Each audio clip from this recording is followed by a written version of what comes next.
आज आपण आहोत स्वामींच्या घरात दिव्या इथे. तर आज आपल्यासोबत बाबा आले, ते त्यांचा काही अनुभव सांगतील. तर बाबा तुमचं नाव काय? माझं नाव सुभाष संभाजी गावतो. तुमचं गाव? गाव आमचं शिवडा, ओके, तालुका कणकवली, जिल्हा जिंतूर. ठीक आहे. तर तुम्हाला जो काय अनुभव आला आहे तो आपण सांगितलं तर खूप स्वामींना बरं वाटेल. म्हणजे स्वामी तुम्हाला सांगतात की आज जो काय तुम्हाला जे काय सांगायचा अनुभव, माझ्या माहितीप्रमाणे तुम्ही आजपर्यंत कधी बोलला नाही, नाही, बोलला तुमच्या नाही. घरच्यांना पण नाही, 4-5 वर्ष झाली. पण आज तुम्हाला वाटतंय, ते सांगतायत की अनुभव सांगावा, तर तुम्ही सांगा. हा. मी वेंगुर्ला अक्कलकोट गाडीतून हा. पंढरपूरला उतरायचं मला ठरलं होतं. हे कोणत्या वर्षी? किती आता वर्ष? जवळजवळ 6 वर्ष झाली. 6 वर्ष झाली. त्याच्यानंतर मी पंढरपुरात उतरायची मी तयारी केली. ओके. त्यावेळी मागच्या सीटवरून माणूस पुढे आले आणि माझ्या तुम्ही बाजूला, एकटेच गेलेला? हा एकटं ओके. माझ्या बाजूला येऊन खाली सीट झाली, तिथे बसले. ओके. ते मला काय बोलले, तुम्ही पंढरपूरला उतरू नका, पुढची सर्व जबाबदारी माझी, मी तुम्हाला घेऊन जातो, परत पंढरपूरला आणतो. म्हणजे अनोळखी होता? अनोळखी, माझ्या अजिबात ओळखीचा नाही, काय नाही काय नाही काय. मला अक्कलकोटला जायला माझी व्यवस्था चांगली केली, जेवण वगैरे सर्व ते दिलं, परत झोपायची जागा दिली, सर्व व्यवस्थित केलं. पण रात्री 11ला जायचे तर सकाळी 4 वाजता यायचे. मध्ये मला त्यांची माझी गाठ नाही. म्हणजे तुम्ही एकटेच रूम मध्ये, तो व्यक्ती कुठे जायचा ते तुम्हालाच नाही माहिती? नाही, फक्त त्यांच्या हॉलमध्ये, मोठ्या हॉलमध्ये मला नेऊन ठेवलं होतं.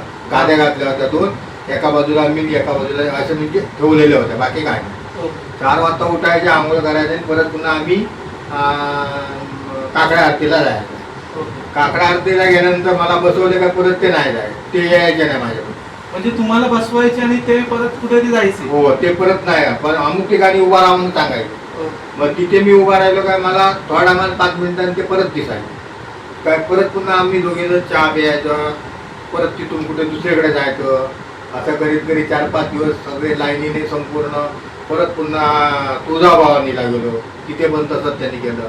म्हणजे रात्रीचे परत गायब हो व्हायचे? हो, रात्री गायब म्हणजे कुठे जायचे तुम्हाला? नाही, मला नाही काय कल्पनाच नाही. पण ते सकाळी मी बघितलं ना उठून मधी, तर ते बोलायचे की, मी म्हणायचो अरे बाबा हा माणूस कुठे गेला, मला वाटायचं गेलं कुठेतरी गेले किंवा 2 नंबर असं काहीतरी, अशा भाषेत मी तर चालायचं. नंतर एक दिवशी मी पाळत गेली. म्हटलं 4 दिवस झाले हा माणूस, म्हटलं रोज जातो कुठे, रोज जातो कुठे. पण एक दिवशी मी पाळत गेले की मग त्यांच्या मागून थोडा गेलो, मग पुढे मला दिसलेच नाही. परत मागे आलो, पुन्हा झोपलो. पण संताप भयंकर. ते चिडचिड करायचे? हो, चिडचिड नाही, मला नाही तसे, पण मी काहीतरी म्हणजे बोललो. रागात बोलणं त्यांचं? रागात आणि तेजस्वीपणा भयंकर. त्या कारणाने पहिलाच भीती वाटायची. ओके. त्यांच्या नजरेचीच भीती वाटायची. हा, बोलण्यात काय तसा विषय नाही, पण त्या नजरेचीच भीती वाटायची की हा माणूस कोणतरी वेगळ्या पद्धतीचा आहे. मला तो भरपूर साथ करतो आहे, पण मला पण मनामध्ये माझ्या भीती यायची. काय करायचं, तो जायचं, ह्यातला काय मी सांगू. बरोबर आहे. सांगून तरी माझं ऐकून घेतच नाही, तर मी तरी काय बोलायचं. पण खर्च सगळा तेच करायचं? सर्व संपूर्ण. मला 5-6 दिवस त्यांनी पंढरपुरात येईपर्यंत मला 1 पैसा खर्च करायला दिला. संपूर्ण तेच सर्व करायचे. आंघोळीला गेलो तरी पण ते त्या कपड्यांजवळ आपणच बसायचं.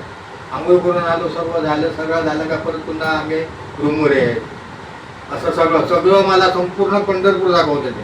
ओके. म्हणजे या 4-5 दिवसात ते 11 वाजता जायचे, हा, ते सकाळी 4 वाजताच यायचे? सकाळी 4 वाजता यायचे. 4 शिवाय त्यांची मध्ये वाट बघायची नाही. मग तुम्ही त्यांचा पाठलाग करायचा प्रयत्न नाही केला, पण हे असं झालं, त्यांनी मग 2 वेळा मी केलं, पण पुढे दिसायचं नाही तेव्हा. म्हणजे अर्धवट गेले की पुढचं मला काय समजायचंच नाही. मग तिथून मी मागे अजून परत पुन्हा आपला जिथे आहे तिथे थांबायचा. असं बरेच करीत 4-5 दिवस झाले. त्याच्यानंतर मला कोल्हापुरापर्यंत त्यांनी आणलं. कोल्हापुरापर्यंत आणलं. मला पत्ता दिला नाही. पत्ता दिला, फोन नंबर दिला मला. पत्ता त्यांनी दिला करिरोडचा, मला करिरोडचा. फोन नंबर पण त्या माणसाने मला तो करिरोडचा दिला होता. मी त्यांना फोन करायचो. त्या माणसानं मी फोन करायचो. फोन चालू असेपर्यंत तो माझ्याकडे माणूस बोलायचा. कधी कधी रेंज नसली तर मग नाही बोलायचा, आणि जर रेंज असली फोनला तर तो माणूस माझ्याबरोबर बोलायचा. असं म्हणता 4-5 वर्ष होऊन गेली. मी घरात एका माणसाला सुद्धा सांगितलं सांगितलं नाही.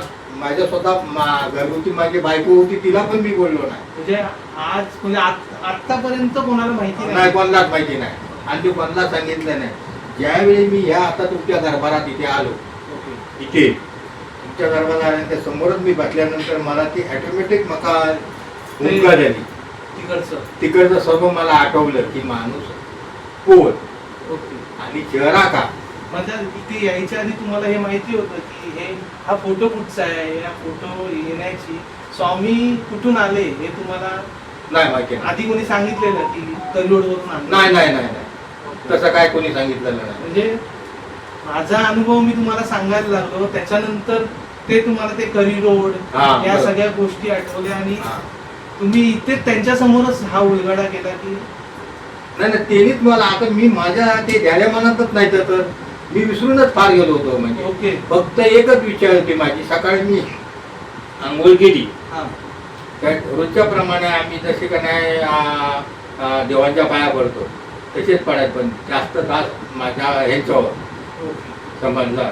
कमीत कमी नाही म्हटलं तरी 10-20 वेळा तरी मी लावून आपल्या कामगिरी पुढे करायची. असं म्हणता आज करू, उद्या करू. हो, पंढरपूरला. तुम्हाला जायचं होतं पंढरपूरला, पण तुम्हाला तो व्यक्ती भेटला, सोलापूरला उतरला, तुम्ही पहिला अक्कलकोट वरून सगळं करत गेला. असं आहे ना. तर खूप बरं वाटलं. त्यांच्या समोरच तुम्ही ही जी प्रतिमा आम्ही तिथूनच आणली, त्यांच्याच प्रेरणेने त्यांच्याच आशीर्वादाने सगळं व्यवस्थित चाललंय. तर नक्की त्या कलियोडच्या मठात भेट द्या आणि आमचा पण निरोप पोचवा तिथपर्यंत. आम्हाला काही कारणाने जाता येत नाही सध्या, त्यांची सेवा करत असतो. तर आमचा निरोप नक्की त्यांच्यापर्यंत पोहोचवा. स्वामी समर्थ.